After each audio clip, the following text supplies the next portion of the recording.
పరిస్థితులంతా చెప్పుకోవాలి మనం కూడా. అదే ప్రార్థన గది.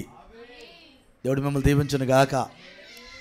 కాబట్టి ఈ సమయంలో ఈ యుద్ధంలో ఈ పోరాటంలో చక్కగా మీరు ఒక ప్లాన్ చేసుకొని వెళ్ళాలి. ఎందుకంటే కటికి చీకటి భూమి మీద ఉన్నది అని మనం ప్రతిరోజు నేర్చుకుంటూ ఉన్నాం, దాన్ని ఎదుర్కొంటూ ఉన్నాం, నడుస్తూ ఉన్నాం మనం. అవును కదా? ప్రభు మిమ్మల్ని దీవించును గాక, కృప కలుగును గాక. హల్లెలూయా సంగమా. కాబట్టి పరలోక రాజ్యానికి వెళ్ళేదానికి మరి ఒక ప్లాన్ కలిగి చక్కగా ప్రయాణాన్ని కొనసాగించండి. ఏదైనా మీరు నన్ను ఏమైనా అడగాలనుకున్నప్పుడు అడగండి.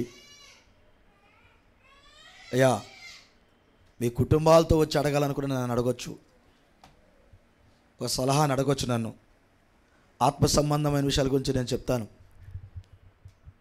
అడగొచ్చు. మీరు పాస్ గారికి అడిగితే ఏమనుకుంటాడో, నేనేమనుకోను. ఆత్మ సంబంధమైన విషయాలను, శారీరకంగా మాకు సంబంధం లేదు అంటే భౌతికంగా మీరు ఏం చేసుకుంటున్నారనేది, ఆత్మీయ విషయాలను సలహాలు అడగడం మమ్మల్ని చెప్తాం. ఆ బంధం ఉందా మనకి? చక్కగా కుటుంబాలను కట్టుకోండి. అయ్యా, క్రీస్తును మీ ఇంట్లో ఉంచుకోండి. వాక్యానికి ప్రథమ స్థానం ఇవ్వండి. ప్రైజ్లా. హల్లెలూయా.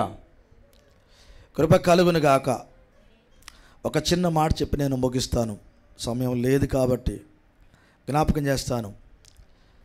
ఇప్పుడు మనము ఒక మెసేజ్ రన్నింగ్లో ఉంచాను. ఓకే, వెళ్దాం. కృప కలుగును గాక. ఒక మెసేజ్ ఏంటంటే 24 పెద్దలు ఎవరు అనే దాని గురించి మాట్లాడుతూ ఉన్నాం. ఈ 24 పెద్దలు పరలోక రాజ్యంలో 12 సింహాసనముల మీద కూర్చున్నారు. వీరెవరు అని చూస్తే ఈ కాల ప్రవక్త ఒక 12 మంది గోత్రకర్తలు, 12 మంది అపోస్తులు అని చెప్పాడు. దీన్ని మనం నేర్చుకున్నాం. Praise Lord. ఒక 12 మంది పేర్లు పునాదుల మీద ఉన్నవి, ఒక 12 మంది పేర్లు ఆ గుమ్మాల మీద ఉన్నాయి. Praise Lord. ఒక 12 మంది దూతలు కూడా ఉన్నారు. వాళ్ళు ప్రాకారం యొక్క గుమ్మాల దగ్గర ఉన్నారు. ఈ దూతలు ఖచ్చితంగా పరలోక దూతలాగా ఉన్నారు. Praise Lord. అంటే ప్రాకారం దగ్గర 12 మంది దూతలు ఉన్నారు. అంటే ప్రాకారానికి కూడా 12 గుమ్మాలు ఉన్నాయి. ఆ పట్టణానికి 12 గుమ్మాలు ఉన్నాయి. ఆ పునాదులు, ప్రతి ఒక్క గుమ్మం దగ్గర పునాది మీద అపోస్తుల పేర్లు ఉన్నాయి. ఆ పట్టణం యొక్క పునాదుకున్న ఆ గుమ్మం మీద గోత్రకర్తల పేర్లు ఉన్నాయి. ప్రాకారం దగ్గర దూతలు ఉన్నారని చెప్పాడు. ఒక్కొక్క ఆ గుమ్మం, ప్రాకార గుమ్మం ఒక్కొక్క ముత్యముతో చేయబడింది అన్నాడు.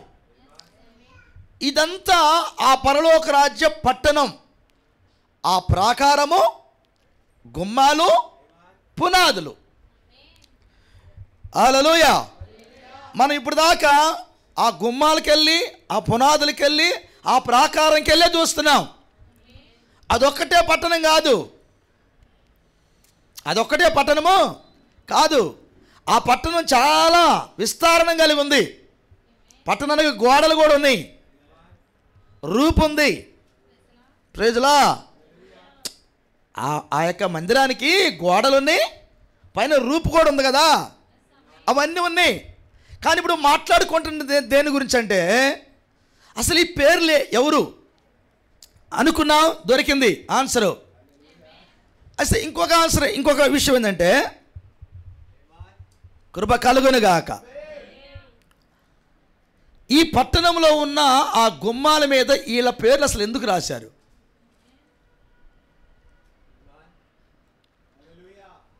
పట్టణపు గుమ్మాల మీద 12 మంది గోత్రకర్తల పేర్లు ఎందుకు రాశారు?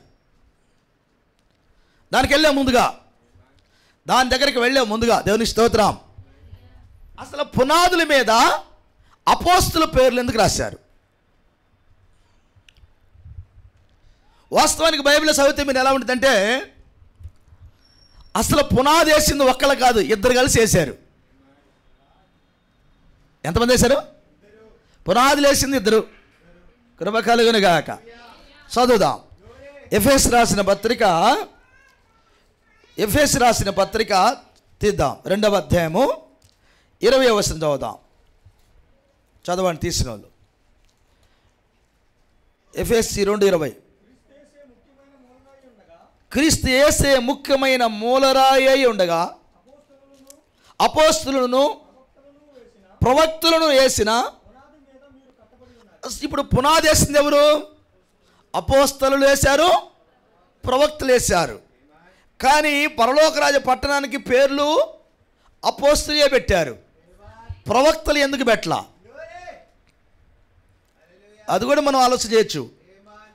ప్రవక్తల పేర్లు ఉన్నాయి కదా, ప్రవక్తల పేర్లు ఉన్నాయి కదా బైబిల్లో. 40 మంది ప్రవక్తల గ్రంథాన్ని రాసిన వారి పేర్లు ఉన్నాయి బైబిల్లో. వాళ్ళ పేర్లు ఎందుకు పెట్టలేదు? ప్రైజ్లా. వాళ్ళ పేర్లు ఎందుకు పెట్టలేదు? సరే పెట్టలేదు, అక్కడ పెడదాం. కానీ వాళ్ళు కూడా వర్క్ చేశారు కదా. కృప కలుగును గాక. ఇక్కడే ఉన్నారా? ప్రైజ్లా.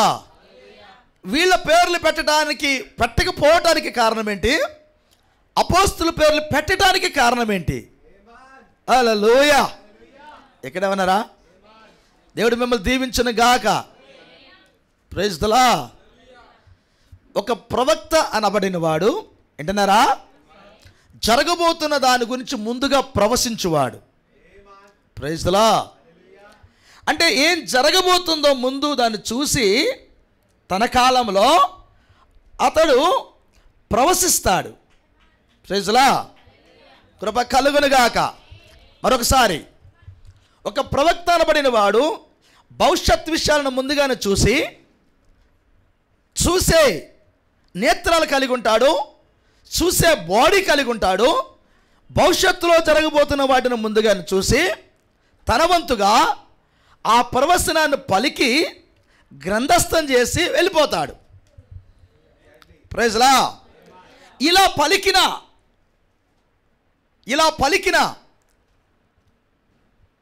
40 మంది ప్రవక్తల పలకగా, 40 మంది ప్రవక్తల ప్రవచనాలు పలకగా, ప్రైజ్ ది లార్డ్, వాళ్ళు వ్రాయగా తయారైనదే ఈ గ్రంథం. అది పాత నిబంధన అయినా క్రొత్త నిబంధన అయినా. ఇందులో హైలైట్ విషయం ఏంటంటే, ప్రవక్తల పలికిన ప్రవచనాల యొక్క నెరవేర్పే యేసుక్రీస్తు శరీరం. Praise the Lord. ప్రవక్తల పలికిన ప్రవచనాల యొక్క నెరవేర్పే యేసుక్రీస్తు శరీరం. ఇంతకీ ప్రవక్తలకి అపోస్తలుకున్న తేడా ఏంటి? ప్రవక్తలకి అపోస్తలుకున్న తేడా ఏంటి? కృప కలుగును గాక. ఇక్కడే ఉన్నారా? ప్రవక్తలకి అపోస్తలుకున్న తేడా ఏంటి?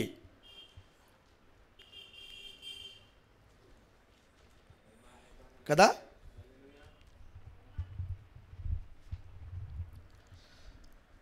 ప్రవక్తలకి అపోస్తలుకున్న తేడా ఏంటి? తేడా ఏంటి అని ఎందుకు ఆలోచన చేస్తున్నామంటే, ప్రవక్తల పేర్లు రాయాలా, అపోస్తల పేర్లు రాశాడు. వాళ్ళ పేర్లు కూడా రాయొచ్చు కదా, వారు కూడా పనిచేశారు కదా. కృప కలుగును గాక. హల్లెలూయా. మరి వీళ్ళ పేర్లు కూడా రాయొచ్చు అని ఒక ఆలోచన వెళ్తే నాకు అర్థమవుతుంది ఏంటంటే, దేవుని స్తోత్రం, నేను ఇలా కూడా ఆలోచన చేసి ఏంటో వీళ్ళ పేర్లు ఎందుకు రాయలేదు, వీళ్ళ పేర్లు ఎందుకు రాశారు కదా. మరి 24 పెద్దలు అన్నాడు, సంఘశాఖల్లో ఏమో దూతలు అంటున్నారు. సంఘశాఖల్లో ఉన్న వాళ్ళందరూ ఆయా డినామినేషన్లు మొత్తం ఏమంటే పరలోకంలో ఉన్న దూతలని ప్రసంగాలు చేసి యూట్యూబ్లో పెడుతున్నారు. కానీ ఈ కాలపు వర్తమానికుడైతే లేదు, వాళ్ళు 24 పెద్దలు గోత్రకర్తలు అపోస్తలు డిక్లేర్ చేశాడు. అవునా కాదని వాక్యం దగ్గరికి వెళితే చాలా స్పష్టంగా ఉంది, వాళ్ళేనని. Praise the lord. కృప కలుగును గాక. ఇక్కడే ఉన్నారా? అసలు ఆ పరలోక రాజ్య పట్టణంలో ఎవరుంటారు? నేను ఇప్పుడే చదివాను ఒక వాక్యం. శ్రమ నొందినవాడు, శ్రమ పడినవాడు అక్కడ ఉంటాడట. యెషయా గ్రంథం 14 చదివాం కదా. ఎవరుంటారు అక్కడ? శ్రమ నొందినవాడు అక్కడ ఉంటాడు ఆ పట్టణంలో.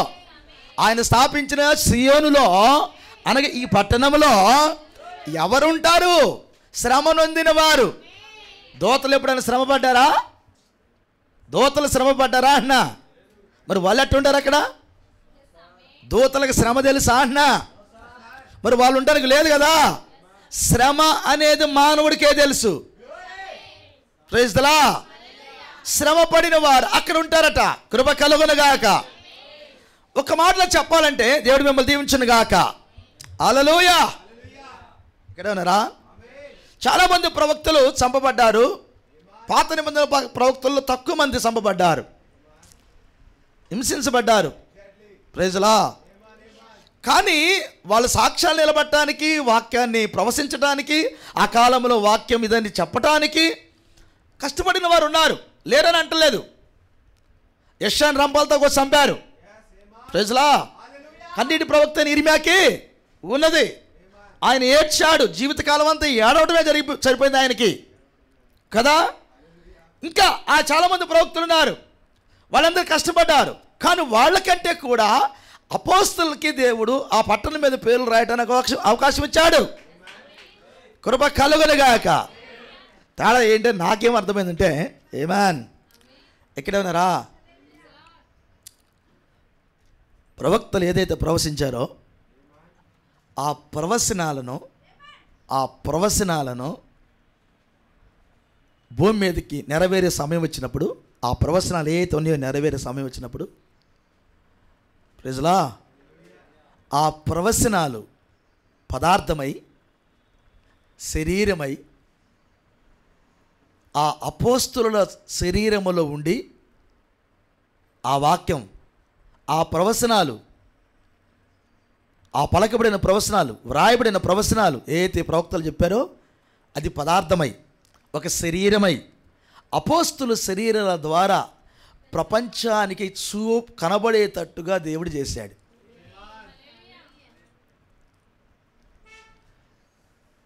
వాళ్ళకి ఇవ్వబడిన ప్రతి వాక్యం కొరకు వాళ్ళు హింసించబడి, నలగగొట్టబడి, హతసాక్షులై ఆవులు గట్టుకెళ్ళారు.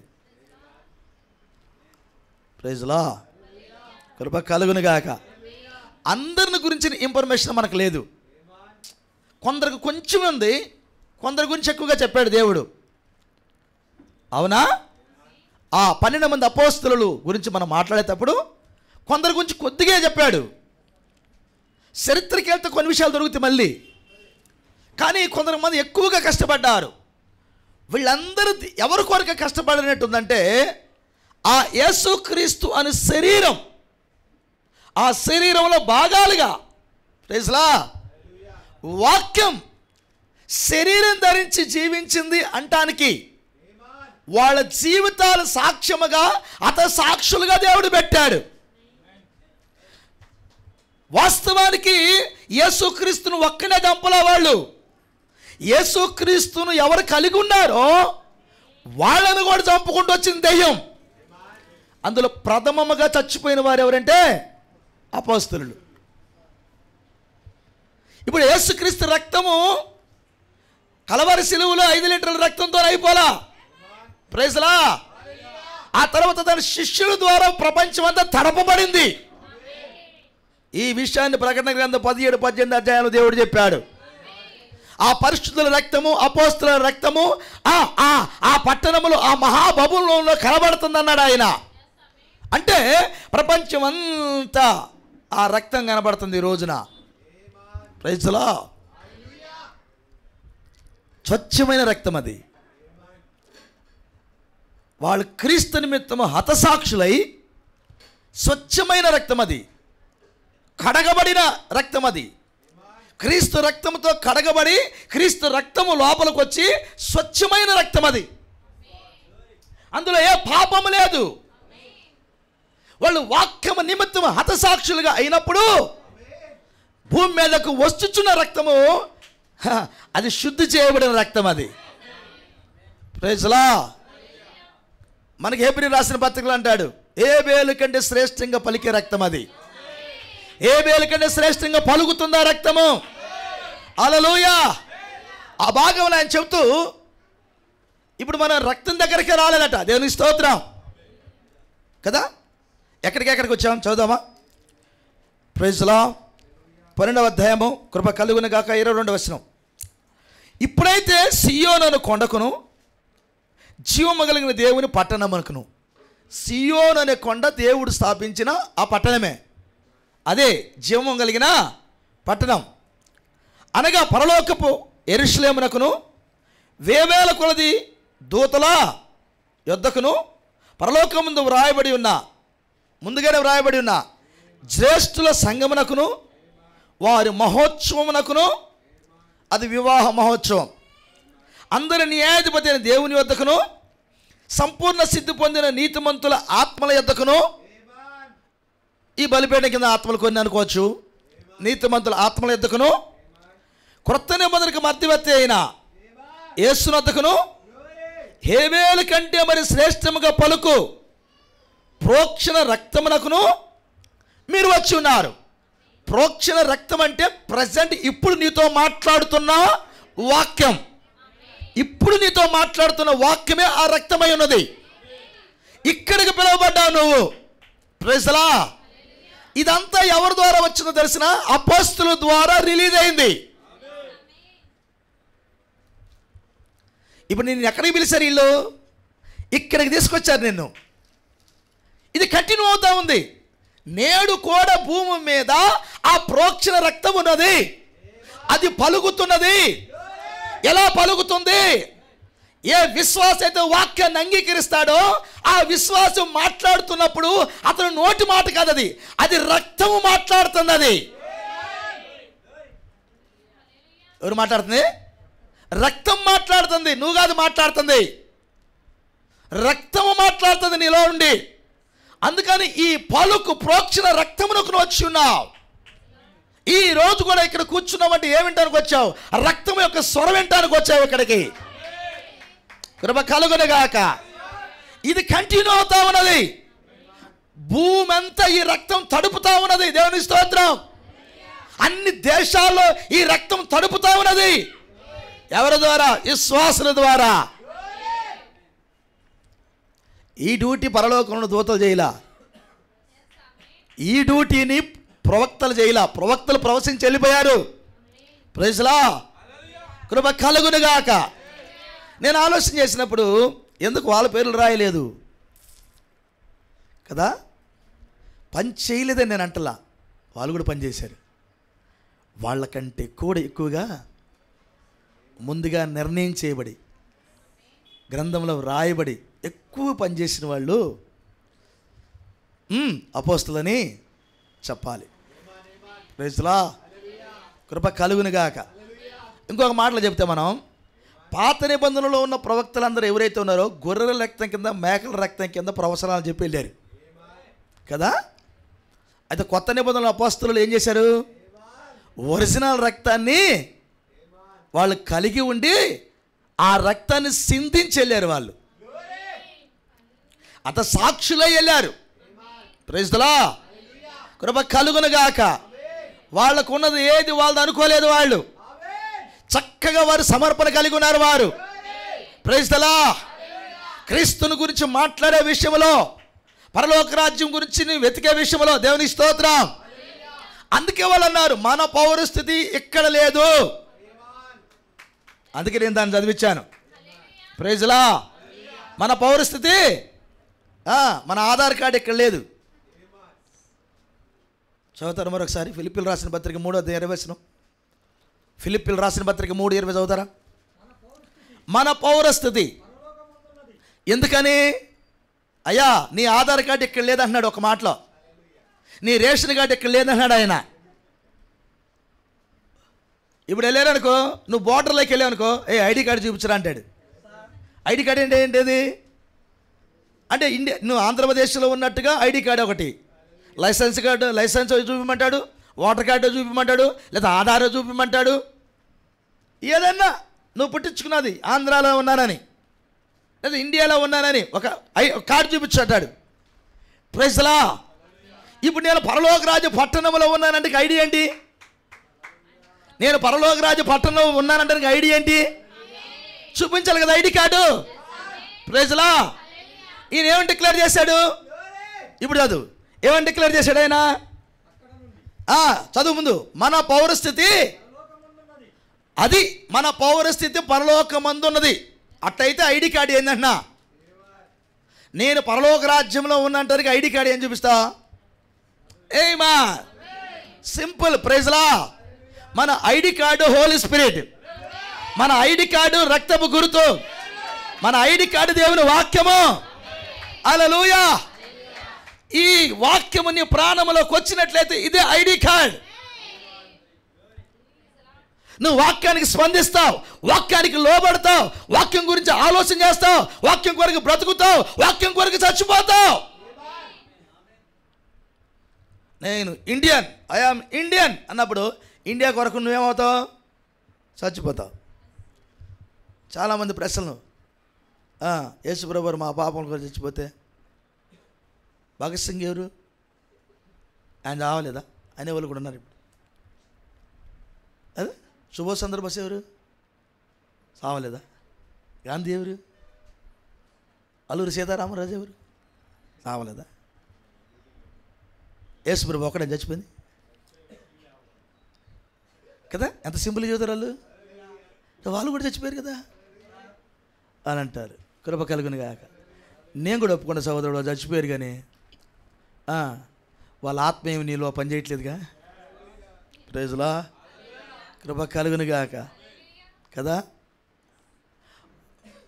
వాడు పుట్టినరోజు చచ్చిన రోజు దండేస్తారు, ఆ తర్వాత ఎవడు జ్ఞాపకం చేసుకోడు కదా. కానీ 24 గంటలు నువ్వు ఆయన గురించి ఆలోచన చేయకుండా ఉండలేవు నువ్వు అసలు కదా.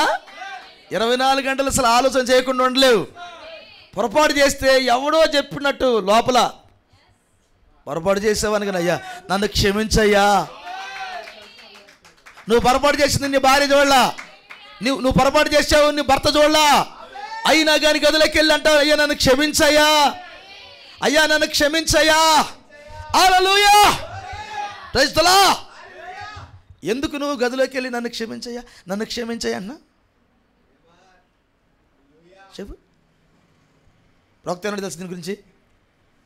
నువ్వు వెళ్ళావు గదిలోకి వెళ్ళి, ఇప్పుడు సినిమా చూసావా లేకపోతే ఇంకోటి చూసావు, ఇంకోటి ఏదో చేసావు, పొరపాటు, చిన్న పొరపాటు చేసావు, గదిలోకి వెళ్ళి నన్ను క్షమించయ్యా పొరపాటు చేశానన్న. ఎందుకు? ఎవరన్నా ఎవరు అడిగారు నిన్ను? నువ్వు పాపం చేసావని ఎవరు చెప్పాడు నీకు? ఎవరు చూశారు? ఎవరు నిన్ను వచ్చి నువ్వు క్షమాపణ కోరుకున్నట్టు చేశారు? నీ లోపల నా ఆత్మ అంటుంది నువ్వు తప్పు చేశావు. నువ్వు గదిలోకి వెళ్ళి ఆయనకి ఎందుకు చెప్పాలి? గదిలోకి వెళ్ళి ఆయనకి ఎందుకు చెప్పాలంటే ప్రమాణం చేసింది ఆయనతోనే కాబట్టి. నువ్వు ప్రమాణం చేసింది ఆయనకి కాబట్టి, నువ్వు తప్పు చేసిన ప్రతిసారి ప్రమాణం మేరుతున్నావు కాబట్టి, పొరపాటు అయిందయ్యా నన్ను క్షమించయ్యా. ప్రవక్త ఏమిటి తెలిసిన? నీ భార్యకి వ్యతిరేకంగా నువ్వు పాపం చేస్తే, నీ భర్తకు వ్యతిరేకంగా నువ్వు నీ ఆలోచన చేసిన, అది క్షమించబడాలి అంటే నీ భర్త దగ్గరికి వెళ్ళి ఒప్పుకుంటేనే. ఎందుకో తెలిసిన? నీ భార్య దగ్గరికి వెళ్ళి ఒప్పుకుంటేనే. ఎందుకో తెలిసిన? నీ భర్తతో ప్రమాణం చేశావు, నీ భార్యతో ప్రమాణం చేశావు, ఆ ప్రమాణం మీరినప్పుడే నువ్వు పాపం చేస్తావు. అది క్షమించబడాలంటే మరలా నీ భర్త దగ్గరికి వెళ్ళాలి, నీ భార్య దగ్గరికి వెళ్ళి క్షమాపణ కోరుకోవాలి. నేను పొరపాటు చేశాను నా ప్రియమైన దానా, నేను నీతో పెళ్లి రోజు ప్రమాణం చేశా, నేను ఆ ప్రమాణం మీరాను, నన్ను క్షమించు అన్నప్పుడే అది క్షమాపణ.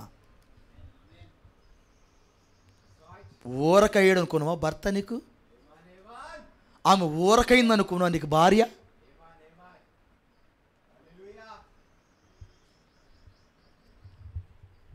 ఏ ప్రవక్త చెప్పాడు ఈ మాట? నేను అంటాం కాదు, వాక్యం చెబుతుంది. నువ్వు క్షమాపణ పొందుకోవాలంటే నీ భర్త దగ్గరికి వెళ్ళాలి, నన్ను క్షమించు. నీకు ఆ మనసు లేదంటే అర్థమైంది, ఇంకా చేయాలనే కదా. నీకు ఆ మనసు రాలేదని దాని అర్థం ఏంటి? నువ్వు ఇంకా పాపం చేయాలనే కదా. నువ్వు ఎట్ట పరలోకం దానికి వెళ్తావు? నీ మనసు ఎట్టుందో చూపించడానికి నాకు లేదు. ఇక్కడ పరికరాలు లేవు, నీ మనసును చూపించే పరికరాలు లేవు, కానీ మనసు ఉంది. హృదయాన్ని చూపించే పరికరాలు ఇక్కడ లేవు, హృదయం ఉంది. పరలోక రాజ్య పట్టణాన్ని చూపించడానికి ఇక్కడ ఏమీ లైవ్ లేదు, కానీ పరలోక రాజ్యం ఉంది. నరకాన్ని చూపించడానికి కూడా ఏమి లేదు, నరకం ఉంది. ఇవన్నీ ఉన్నాయని ఎవరు చెబుతారు? నీ మనస్సాక్షి. ఏంటది? నీ మనస్సాక్షి. మనస్సాక్షిని చంపుకొని ఎవడ బతకలేడు. వాడు ఎక్కడికో ఒకసారికి వెళ్ళి ఏడవాలి. దేవుడు లేడు అని చెప్పేవాడు కూడా వెళ్ళి వాడు ఏడవ కూర్చొని ఏడవాలి. మనస్సాక్షి, మనస్సాక్షి.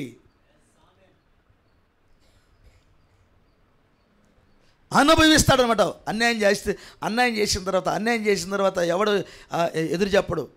చాలామంది అన్యాయం చేస్తూ ఉంటారు. వాడికి ఒక రోజు జరిగినప్పుడు వాళ్ళ తరపునున్న వాళ్ళు అంటారు, రే వీడు చేసిన దానికి మనం అనుభవించాంరా, వాళ్ళ పిల్లలు అనుభవిస్తున్నారా అంటారు.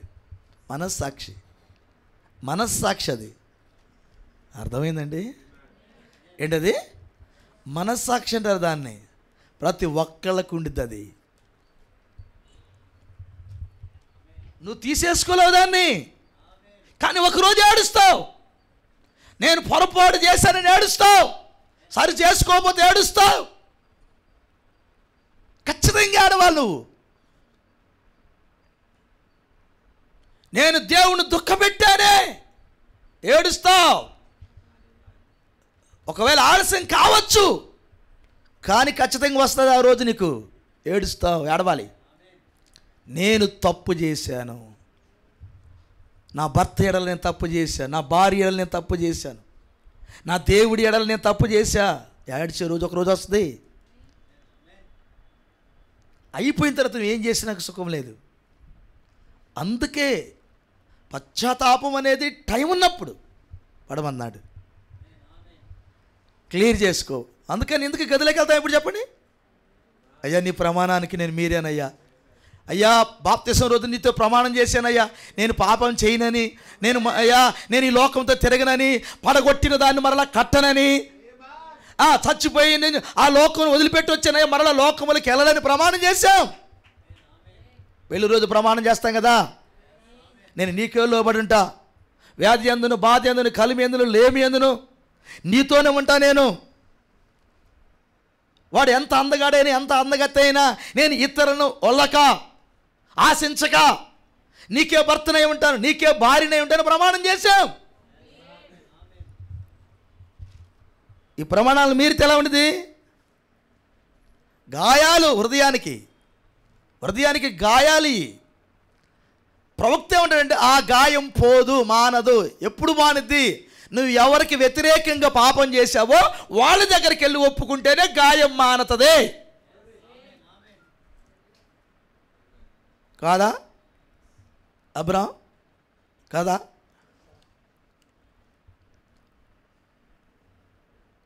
ఖచ్చితం అది. నువ్వు సరి చేసుకుంటే నేనేం చేయలేను, కానీ ఇది మెడిసిన్ అయితే ఇదే. నువ్వు సరి చేసుకుని నేనేం చేయలేను. ఒక గంట ప్రసంగం అంటావు, వెళ్ళిపోతావు, ఆయన అట్ట చెబుతావు అనుకోవచ్చు, నువ్వు రకరకాలు అనుకోవచ్చు, కానీ ఇదైతే నువ్వు నిత్యత్వానికి వెళ్ళటానికి ఇదే దారి. పరలోక రాజ్య పట్టణంలో ఉండాలంటే దారిదే. కష్టపడిన వారు, శ్రమ పడిన వారు, తనను తాను తగ్గించుకున్నవారు, విధేయత కలిగిన వారు ఆ పట్టణంలోనికి వెళ్తున్నారు. ఆహార్నిశలు శ్రమ పడిన వారు, నీతి నిమిత్తం హింసించబడిన వారు, అవమానాలు పొందిన వారు, నిందలు భరించిన వారు ఆ పట్టణంలోనికి వెళ్ళబోతున్నారు. వాళ్ళకి ఆ పట్టణం అన్నాడు ఆయన. ప్రైజ్లా. వాళ్ళు ఆ పట్టణాన్ని చూడగలిగారు కాబట్టి వీటన్నిటి విషయంలో పశ్చాత్తాపడి క్రీస్తు యేసును కలిగిన మనసు కలిగి ఉన్నారు. వాళ్ళు శుద్ధి చేయబడి ఉన్నారు అక్కడ. వాళ్ళు ఆ పట్టణంలోకి వెళ్ళేటప్పుడు పాపాన్ని తీసుకెళ్తారు, ఆ పట్టణంలోనికి శుద్ధమైన మనసును తీసుకెళ్తున్నారు. వాళ్ళకి స్వాగతం అక్కడ. అర్థమవుతుందండి? ఆ కారణం చేత మన పౌరస్థితి అక్కడ నుండి కింద ఒక మాట ఉంది, చదువునాను ఇప్పుడు చదువు. కింద మంచి మాట ఒకటి మాట ఉన్నది. అక్కడ నుండి ఎక్కడ నుండి పట్టుకోవాలి ఆ మాటని? ఆ పట్టణములో నుండి మనం కనిపెట్టుకుంటున్నాం ఆయన కొరకు. నరసరాపేటలో ఉండి కాదు. ఎక్కడి నుంచి కనిపెడుతున్నాం ఆయనకి? అక్కడ నుండి, ఆ పట్టణములో ఉండి మన రక్షణ కొరకు కనిపెడుతున్నాం మనం. ఇప్పుడు మనం అందరం ఎక్కడ నుంచి చెప్పండి ఒక మాటలో? ఆ పట్టణంలో ఉన్నాం. ఏడన్నా మనమంతా ఆ పట్టణంలో ఉన్నాం, బయట కాదు. ఇది వస్తే కానీ పట్టణం అర్థం కాదు నీకు ముందు. కృప కలుగును గాక. ఆ పట్టణములో ఉన్నాం, అక్కడ నుండి మనం కనిపెట్టుకుంటున్నాం. ఆ కారణం చేత పౌరస్థితి పరలోక రాజ్యంలో ఉందన్నాడు. ఆమేన్. దేవుడు మిమ్మల్ని దీవించిన గాక. ఇక్కడే ఉన్నారా? ఇప్పుడు వెళ్దాం. అసలు గోత్రకర్తల పేర్లు ఎందుకు రాసినట్టు? అసలు దీనికోసం వెళ్తానికి దీన్ని కదిలించాం. ప్రైజ్ లా. గోత్రకర్తల పేర్లు ఎందుకు రాశారు? వాళ్ళు ఎంత కష్టపడ్డారు? నువ్వు కానీ ఒక స్టడీకి వెళ్తే కష్టపడిన వారు ఉన్నారు, కష్టపడని వారు కూడా ఉన్నారు. వాళ్ళలో కూడా అపోస్తలులు ఏ రీతిగా ఉన్నారో గోత్రకర్తలు కూడా ఆ రీతిగానే ఉన్నారు కదా. కృప కలుగును గాక. ఇందులో మనం చదువుకున్నాం, యేసోబు యొక్క పిల్లలు కూడా గోత్రకర్తలలో చేరారు. ప్రైజ్లా. సంఖ్యాకాండం ప్రకారంగా వాళ్ళ యొక్క ప్రత్యక్ష గుడారాన్ని కాసేవారిలో ఒక దిక్కులో వాళ్ళు ఉన్నారా? ఒక దిక్కులో మందసాన్ని కాశారు. ప్రైజ్లా. యేస్కేల్ గారు చూసిన దర్శనంలో, యేస్కేల్ గ్రంథం 48వ అధ్యాయంలో ఆ భూభాగంలో ఆశీర్వాదాలు పంచినప్పుడు ఆ ఆశీర్వాదాలకి వీళ్ళు కూడా వారసులుగా ఉన్నారు. కృప కలుగును గాక. పద్మస్ దీపంలో యోహాను గారు చూసిన దర్శనంలో రక్షింపబడిన వారు 1,44,000 మందిని బయటికి తీసినప్పుడు అందులో కూడా జోసెఫ్ యొక్క కుమారులు కూడా వాళ్ళ వంశం నుంచి కూడా కొంతమంది రక్షింపబడ్డారు. Praise the lord.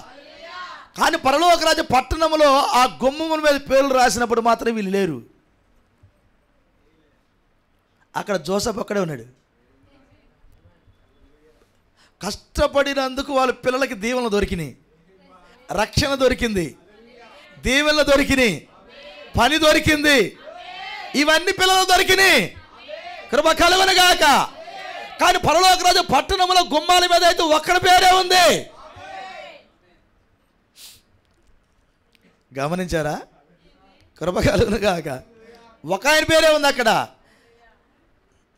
కానీ దేవాది దేవుడు యాకోబు ప్రత్యేకంగా వాళ్ళ కొరకు ఈ ఆశీర్వాదం సంపాదించాడంట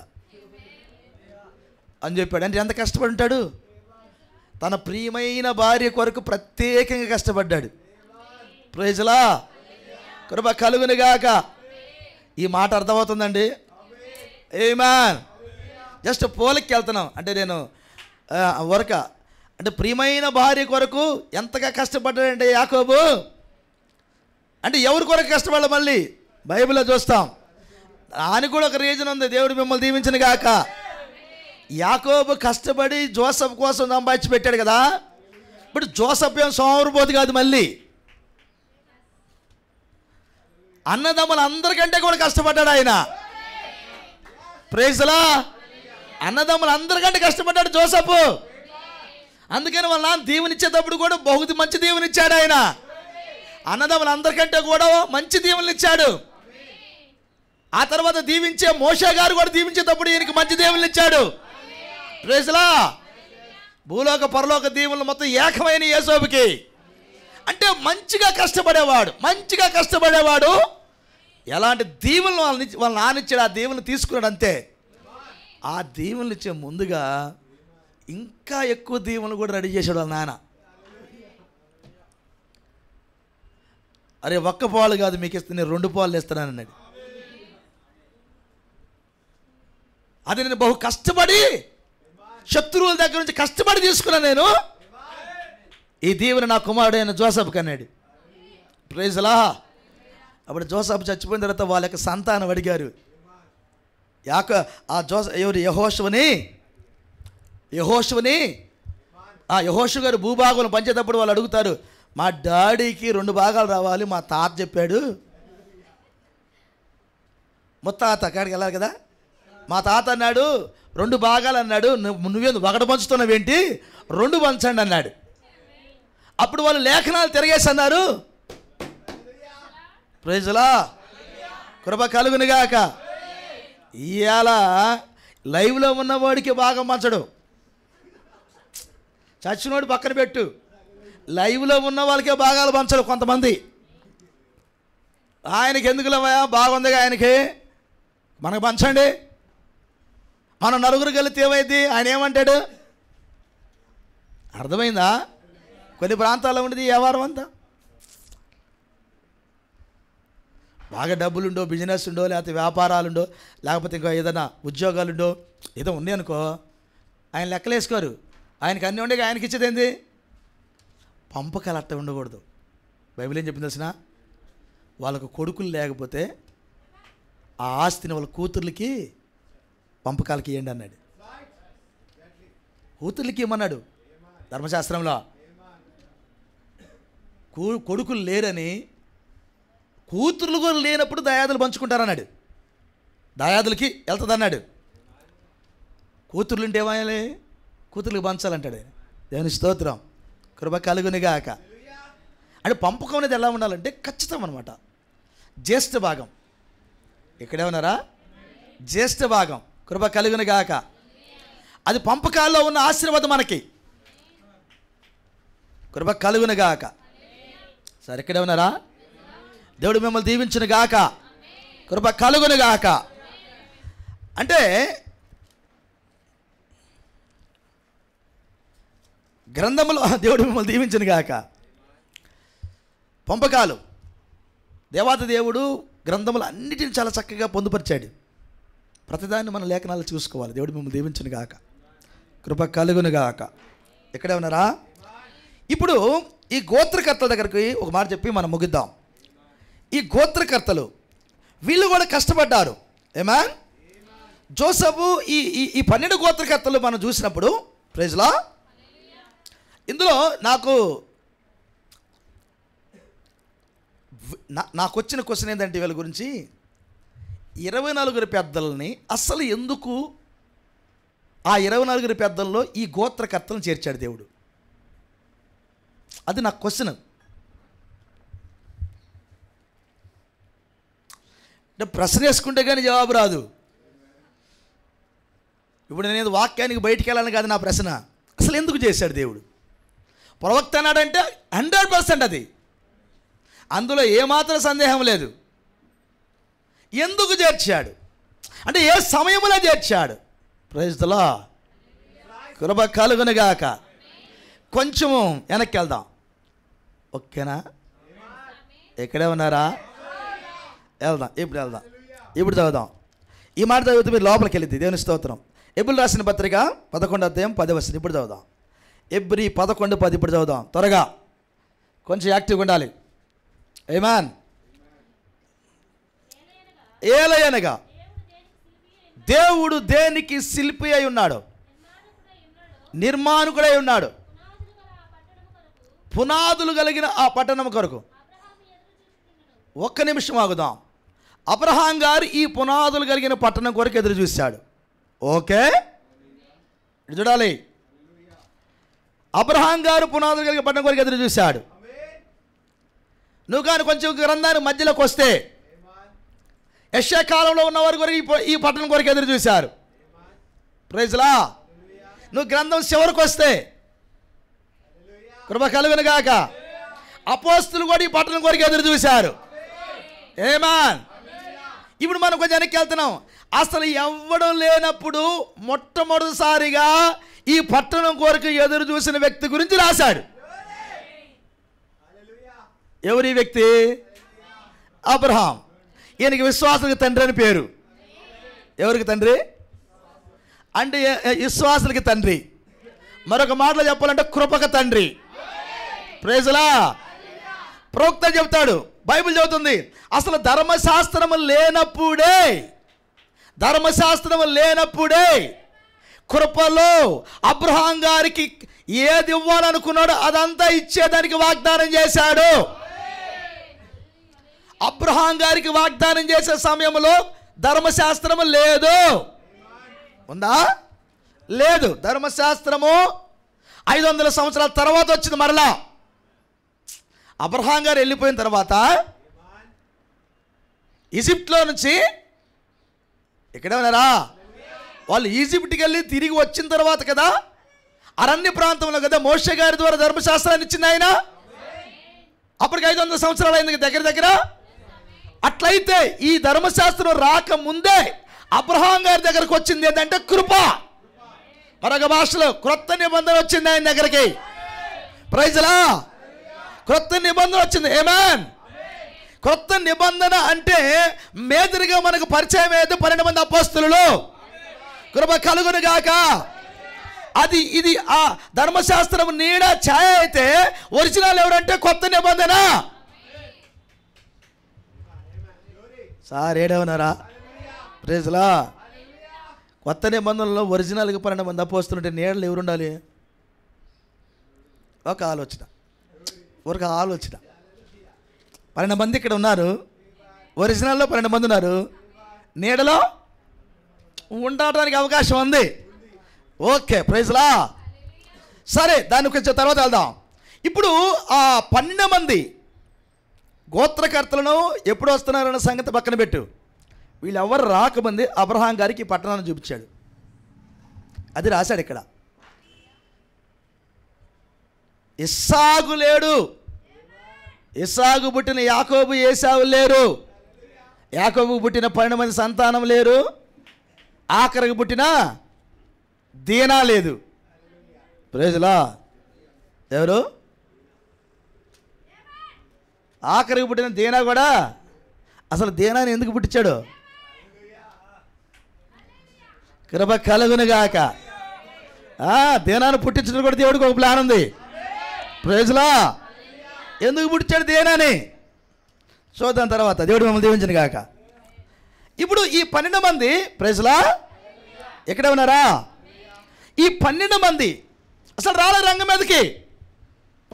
ఎవరు లేరు. అబ్రహాం గారు ఒక్కడే ఉన్నారు. ప్రైజ్లా. వీళ్ళు అందరిని చూపించలేదు కానీ పట్టణాన్ని అయితే చూపించాడు ఆయన. ఏ పట్టణాన్ని? పునాదులు కలిగిన ఆ పట్టణాన్ని చూపించాడు. ఆ పట్టణం కొరకు ఎదురు చూస్తున్నాడంటే ఈయన. ఇంతకీ ఈ పట్టణం ఏంది? కొంచెం మనం లోపలికి వెళ్ళి ఆలోచన చేస్తే ఈ పట్టణం ఏంటి?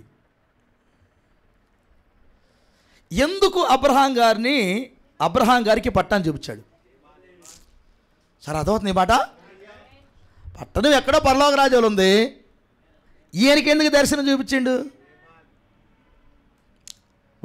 ఈయన ఎందుకు ఎదురు చూస్తున్నాడు? కృప కలుగును గాక. అంతే కదా బ్రా. పట్టణమేమో పరలోకంలో ఉంది, ఈయనేం భూమి మీద ఉన్నాడు. ప్రైజ్లా. కృప కలుగును గాక. ఆ పట్టణాన్ని ఈయనకి దర్శనం చూపించాడు. ఇప్పుడు దర్శనం చూపితే ఆకలి తీద్దా? కళల దర్శనాలు వస్తాయి, ఆకలి తీరిద్దా? అంటే మన భాషలో చెప్తున్నాను నేను. ఆకలి తీరదు. అంటే ఈ శరీరానికి ఆకలి తీరదు. మరొక శరీరం ఉందండి, దానికి ఆకలి తీరిద్ది. ప్రైజ్లా. కొన్ని కళలు దెప్పకి పుట్టిస్తే, కొన్ని కళలు ఆకలి తీరుతాయి. దర్శనాలు కూడా అలాగే ఉంటాయి. దేవుని స్తోత్రం.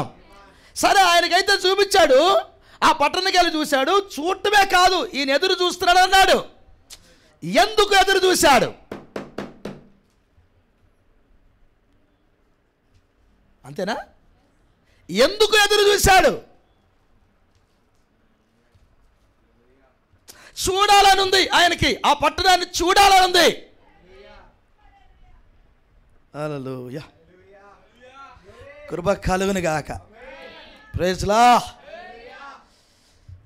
ఈ ఒక ఎగ్జాంపుల్ చెబితే మీకు బాగా అర్థమైంది అనుకుంటా. కృప కలుగును గాక. ఈ ఎగ్జాంపుల్ చెబుతుంటేనే మీకు రెవల్యూషన్ వెళ్ళిద్ది. కృప కలుగును గాక. అంటే నా మైండ్లోకి వచ్చింది, బయటకు వచ్చేదానికి. ఏమాన్. ఒక 10 సంవత్సరాలు అయింది, 20 సంవత్సరాలు అయింది, పిల్లల పట్ల మన జనరేషన్ చెబుదాం. ఒక 20 సంవత్సరాలు అయింది పెళ్ళి అనుకో, బిడ్డలు లేరు. 20 years తర్వాత ఆ అమ్మాయి ప్రెగ్నెంట్ అని డాక్టర్ చెప్పాడు. కన్సీవ్ అయింది అమ్మాయి అని చెప్పాడు. డాక్టర్ అమ్మగారి దగ్గరికి వెళ్ళగానే డాక్టర్ అమ్మగారు చెప్పేసింది టెస్ట్ చేసి, ప్రైజ్ ది లార్డ్. 20 సంవత్సరాల నుంచి కలలు కంటున్నాడు ఈయన. ఇప్పుడు బిడ్డ పుట్టబోతున్నాడు. 5వ నెలలో హాస్పిటల్కి వెళ్ళి స్కానింగ్ అన్నారు, 6వ నెలలో స్కానింగ్ అన్నారు. ఇప్పుడు ఈడంటాడు మగపిల్లడు ఆడపిల్ల ఒకసారి కనుక్కోవా. డాక్టర్ గారు అనేది అట్లా చెప్పడానికి వీళ్ళు చట్టం ఊరుకోదండి అన్నాడు. కానీ ఈ బల్ల కిందకు ఒక 500 రూపాయలు ఇచ్చి ఉంచండి కానీ చెప్పవా. ప్రైజ్లా. అప్పుడు ఆ నర్సు మనది, చెప్పండి మేడం ఏముంది పాపం 20 సంవత్సరాల పిల్లలు లేరంటే వాళ్ళకి అని తెలుసుకోవాలని ఎలా ఉంటుంది వాళ్ళకి ఆతృత. ఆడబిడ్డ పుట్టిద్దా మగపిల్లగాడు కావాలి ముందు. అందరు కోరుకునేదేంటి మగపిల్లగాడు పుడితే మంచిది. ప్రైజ్లా. ఎందుకు వాడైతేనే తన్నేది, ఆడపిల్లలు ఎట్ట తన్నరు, కృప కలుగునుగాక. అది నిజం. ఇది ఎందుకు సార్ తెగ నవ్వుతున్నారు? దేవుడు మిమ్మల్ని దీవించు, అంతే కదా. ఇప్పుడు అంటే ఎవరు లోపల ఉన్నారు చూడాలి. ప్రైజ్ లార్డ్ చెప్పారు, ఎవరో ఒకరు అనుకున్నాం. కృప కలుగునుగాక. డెలివరీ డేట్ ఇచ్చింది. డెలివరీ డేట్ ఫిబ్రవరి 15వ తారీఖున డెలివరీ డేట్ అందనుకో. ఏ తారీఖు ఎంత? 28. Praise lord. జీవకాలం. కృప కలుగునుగాక. ఇంకా 15 రోజులు ఎదురు చూడాలి. అంటే ఇంకా 18 రోజుల దాకా ఎదురు చూడాలి. రోజు లెక్క పెట్టుకుంటాడు. 15వ తారీఖు 15వ తారీఖు 15వ తారీఖు. ఎవరిని చూడటానికి? ఎవరిని చూడటానికి? పుట్టబోతున్న బిడ్డను చూడటానికి. Praise Lord. నాలాగా ఉంటాడు, వాళ్ళ అమ్మలాగా ఉంటాడు, లేదా తాతలాగా ఉంటాడు, ఎదురు చూస్తున్నాడు. దేవుని స్తోత్రం. కృప కలుగునుగాక. హల్లెలూయా. వాస్తవానికి ఆ పట్టణము కొరకు అబ్రహాం గారు ఎందుకు ఎదురు చూశారో తెలిసిన? ఆ పట్టణం ఎవరో కాదు కానీ ఆయన సంతానమే. ఎవరు ఆ పట్టణం? ఆ పట్టణం ఎవరు పట్టుకున్నారా? ఆయన సంతానము.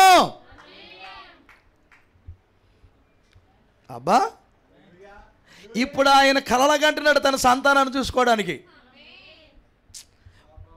పట్టణం రాళ్ళుగా సారడందే. పట్టణం అంటే ఇట్లాంటి డ్రిల్స్ పెట్టలేవు సార్ అక్కడ. పట్టణం అనగా మనుషులే. వారు ఎవరు? అబ్రహాము సంతానము. అందుకని ఈయన కలగంటున్నాడు. అంటే ఈ పట్టణం చూపించండి, నా సంతానం ఎంత పెరిగిద్దు. అమ్మ ఆకాశ నక్షత్రాలు ఇసుక రేణులు అన్నావుగా ప్రభువా. అది నక్షత్రాల రూపంలో లేదు ఇప్పుడు, అది ఇసుక రూపంలో లేదు ఇప్పుడు, అది పట్టణ రూపంలో ఉంది. దాన్ని చూపించాడు అబ్రహాం గారికి. అప్పుడు అబ్రహాం గారు అమ్మయ్యా నా సంతానము అనగా విశ్వాసానికి సంబంధించిన పిల్లలందరూ ఒక పట్టణమై అక్కడ నడిపోతున్నారు. Praise lord. తర్వాత ప్రవక్తలు ప్రవచించారు, వీళ్ళందరూ శ్రమ పడిన వారు. ఈ పట్టణంలోకి వచ్చిన వారు ఎవరు? శ్రమ పడిన వారు. లగ్జరీగా బతికిన వాళ్ళు కాదు, శ్రమ పడిన వారు. Praise Lord. వాస్తవానికి ఈ పట్టణం అనే దానికి రూపురేఖలు ఇచ్చింది ఎక్కడంటే దేవుని స్తోత్రం. ఎక్కడే ఉన్నారా మీరు? మరొకసారి నేను చెప్తున్నా దాన్ని. మనకు తెలుసు అబ్రహాం అంటే ప్రేమ, అబ్రహాం అంటే విశ్వాసము, ఇస్సాకు అంటే ప్రేమ, యాకోబు అంటే కృపలో దీనికి పునాది వేశాడు ఆయన. ఈ పట్టణం రూపించబడింది అక్కడ కృపలో. ఈ పట్టణానికి 12 మంది గోత్రకర్తల పేర్లు ఎక్కడ అనౌన్స్ చేశాడు ఆయన? కృపలో. 12 మంది గోత్రకర్తలు పైన ఉన్నారని అనౌన్స్ చేసింది ఎక్కడ? కృపలో. అని యాకోబుకు పుట్టిన వారి ద్వారా ఆ 12 మంది పేర్లు అనౌన్స్ చేశాడు ఆయన. ఆమేన్. హల్లెలూయా. కొంచెం యువతలకు రండి కొత్త నిబంధనకి. 12 మంది అపోస్తుల పేర్లు ఎక్కడ అనౌన్స్ చేశాడు ఆయన? కృపలో. ఆమేన్. ఈదరిన కృపే, ఆదరిన కృపే. అక్కడ ధర్మశాస్త్రం ఏమీ లేదు. హల్లెలూయా. అంటే 24 పెద్దలు ఎక్కడ కూర్చున్నారు? వాళ్ళు కృపలో కూర్చున్నారు. ఈదరిన కృపే, ఆదరిన కృపే. హల్లెలూయా. ఆదరిన ధర్మశాస్త్రంలో లేరు వాళ్ళు. అక్కడ కృపే, ఇక్కడ కృపే. అందుకని వాళ్ళు కూర్చుంది సింహాసనం, కృపా సింహాసనమే కూర్చున్నారు వాళ్ళు. నాకు ఈ ఆలోచన వచ్చినప్పుడు ఎంత బాగా ఆలోచన చేశావు ప్రభువా. కృపలో ఉన్నారంట వాళ్ళు కూడా. Praise Lord. అర్థమైందా అంతవరకు? ఇప్పుడు కృపలో ఉన్న వారిని అబ్రహాం గారు చూశారు. అసలు అబ్రహాం గారికి ఇవ్వని వర్తమానమే కృపా వర్తమానం. కృపలో నుంచి ఎవరు వస్తారో ఆయన ముందుగానే చూశాడు. Praise lord. కృప కలుగునుగాక. సార్ ఇక్కడే ఉన్నారా? కృపలో వచ్చుచున్న వారిని ఆయన ముందుగానే చూశాడు. అంతవరకు అర్థమైందిగా మీకు? దేవుడు మిమ్మల్ని దీవించునుగాక. Praise the lord. హల్లెలూయా. ఇప్పుడు చివరిగా నేను ముగిస్తున్నాను ఈ మాటతో.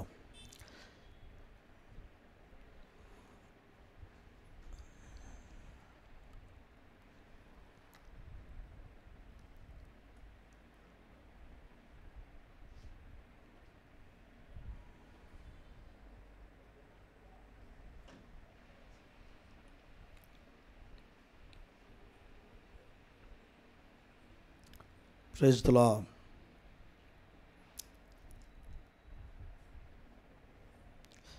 ఒక మాట చదువుదాం.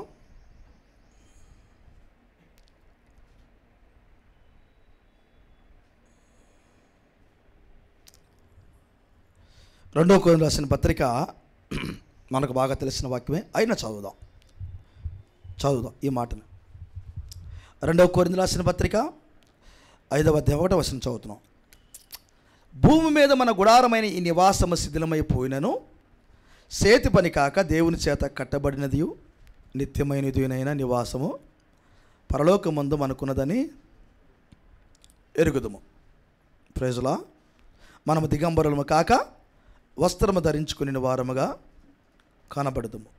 కాబట్టి పరలోకము నుండి వచ్చు మన నివాసం దీనిపైని ధరించుకొన నపేక్షించుచు దీనిలో మూలుగుచున్నాం. Praise lord. ఇప్పుడు పౌలు ఏమంటాడంటే, భూమి మీద ఈ శరీరం, ఇది గుడారం శిథిలమైపోతుంది. అనగా ఇది పురుగులు తినే ఇల్లు శిథిలమైపోతుంది, అంటే చనిపోతుంది. ఒకవేళ కాల్ చేస్తే బూడిద అవుతుంది, పాతి పెడితే పురుగులు తింటాయి, మట్టి అవుతుంది ఈ శరీరం. నీకు ఇష్టమన్నా లేకపోయినా జరగాల్సిందే. Praise lord. అది ఎప్పుడైనా జరగచ్చు. అయిపోయిందంటే అయిపోయిందేక, శిథిలమైపోయినాను. అయితే మన ఆలోచన అంతా ఇక్కడే ఉంటుంది, మన తలంపులను ఎక్కడే ఉంటాయి, మన కళ్ళని ఎక్కడే ఉంటాయి. అసలు లేచిన కానించి ఏమి తిందామా, ఏమి తాగుదామా, ఏమి ధరించుకుందామా, ఇదే కోరిక. అర్థమైందా? Praise lord. కృప కలుగునుగాక. పల్లెటూరులో ఉంటే 2-3 డ్రెస్సులు వేసుకొని కాలం గడపచ్చు. 4-5 డ్రెస్సులు వేసుకో, మోడర్న్ ఫ్యాషన్ పెరిగి కొంచెం అనుకుంటే పెరిగింది అనుకుంటే. టౌన్లో అట్టుండదు వ్యవహారం. అర్థమైంది మీకు? అట్టుండదు టౌన్లో. కృప కలుగునుగాక. పెరిగిందా ఆలోచన పెరిగిందా? ఆటోమేటిక్గా పెరిగింది. అంటే నువ్వు పెంచుకో, ఆటోమేటిక్గా పెరిగింది అది టౌన్ అంటే.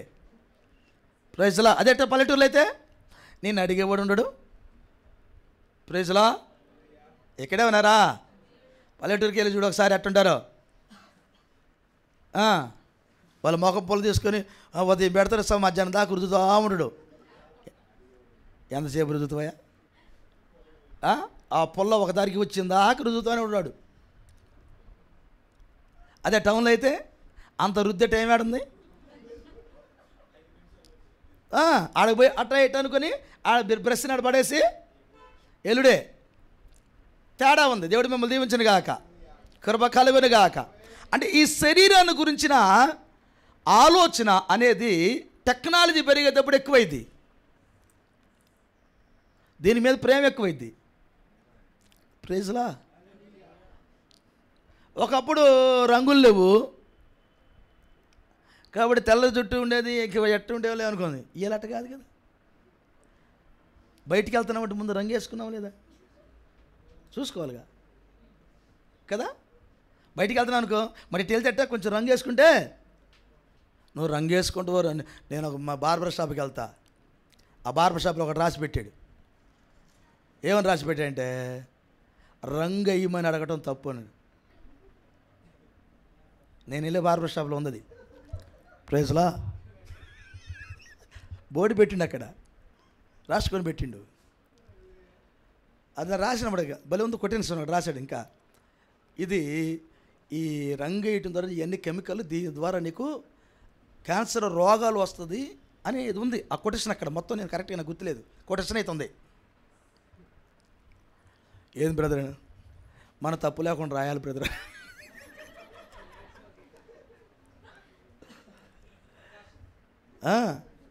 రాసి పెట్టాడు అక్కడ. అతను చర్చికి వెళ్తాడు, దేవుని స్తోత్రం. అర్థమవుతుందా? కానీ అయినా మనం పట్టించుకోగా క్యాన్సర్ వస్తుందో లోపలికి. ప్రవక్త అంటాడు నువ్వు బాగా ఫేషియల్ చేయించుకోండు, అది చేసుకోండు, స్కిన్ క్యాన్సర్ వస్తుంది, స్లోగా మొత్తం తినేస్తుంది. ఇదే జరిగిద్దని చెబుతారు ప్రవక్త. ఇది కూడా రంగు కూడా, ఏది కూడా కెమికల్. అదంతా అది మన పాడు చేయటమే కానీ బాగు చేసేది ఏముండదు. నువ్వు ఏదన్నా చేయబ్బా, అది నిన్ను పాడు చేయటమే కానీ బాగు చేసేది అప్పటికప్పుడు అందంగా కనపడుద్ది అంతే. ఆ తర్వాత నీకు దాని ద్వారా తిప్పలే. అందుకన్నాడు నీకు ఏ రంగు ఇచ్చాడు దేవుడు అదే అందమైంది అన్నాడు. దానికి మెరుగులు దిద్ది కనపడాల్సిన అవసరము లేదు. ప్రజలా, నేను ఎందుకు ఈ మాట అంటే నీ శరీరాన్ని ప్రేమించడం ఎక్కువైంది. కానీ ఈ శరీరం గురించి ఆయన ఏమంటాడంటే అది పురుగులు తీరే ఇల్లు అన్నాడు ఆయన. కానీ ఇప్పుడు మరి నీ కోరిక ఏమై ఉండాలి ఈ లేఖన ప్రకారంగా? ఇప్పుడు చదువుదాం. ప్రైజ్లా. ఇప్పుడు చదువుదాం. మన కోరిక ఏమై ఉండాలి అసలు? ఈ భూమి మీద మన గుడారమైన ఈ నివాసం శిథిలమైపోయినను, అంటే చచ్చిపోయినను, పురుగులు తినను, చేతి పని కాక దేవుని చేత కట్టబడినది నిత్యమైనది నేను నివాసం పరలోకమందు మనకున్నదని ఎరుగుదాం. ఇప్పుడు పరలోక రాజ్యంలో ఒక నివాసం ఉంది, ఉందా? యోహాను సువార్త 14:2 ఆయన ఏం చెప్పాడు ప్రభువారు? నా తండ్రి అంటే నీకు నివాసములు వాటి కోసం నేను వెళ్తానన్నాడా? అంటే ఏంటి ఆ నివాసాలంటే? ప్రైజ్లా, నీకు నాకు సంబంధించిన నివాసాలు. అక్కడ నివాసాలంటే ఇల్లు కాదు. ప్రైజ్లా, అది చెప్పేశాడు ప్రవక్త. నివాసాలంటే నీ ఇల్లు అనుకుంటున్నావు, రాళ్ళు పెట్టి కడుతున్నాడేమో అక్కడ, అది కాదు. ప్రైజ్లా, అది నీ నివాసం అనగా అది నీ శరీరమే. అది నీ శరీరమే, శాశ్వతమైన శరీరము. ఇప్పుడు అంటాడు ఆయన 2వ వచనంలో, మనము దిగంబరులము కాక వస్త్రము ధరించుకుని వారముగా కనబడదు. అంటే ఏముంది అక్కడ? శరీరం ఉంది. ఆ శరీరానికి వస్త్రం కూడా కట్టుకోవచ్చు. ప్రజలా, వస్త్రం ధరించుకుని వారముగా కనబడదు. కాబట్టి పరలోకము నుండి వచ్చు మన నివాసం. అది పరలోకము నుండి ఇప్పుడు ఒక నివాసం భూమి మీదకి వస్తుంది. వస్తుందా? ఇది రాకముందు ఎక్కడ ఉంది? పరలోకంలో ఉంది. దీన్ని ఎవరు రెడీ చేశారు? ప్రభువు రెడీ చేశారు. Praise the Lord. ఇప్పుడు పరలోక రాజ్యంలో నివాసం ఉందంటే ఆ నివాసములో ఉండే వ్యక్తి భూలోకంలో ఉండాలి కదా.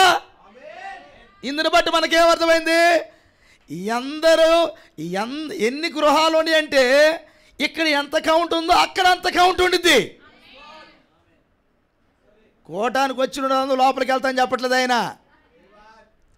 పరలోకం నుండి ఒక నివాసం భూమి మీదకి వస్తుంది. అది ఎవరికి?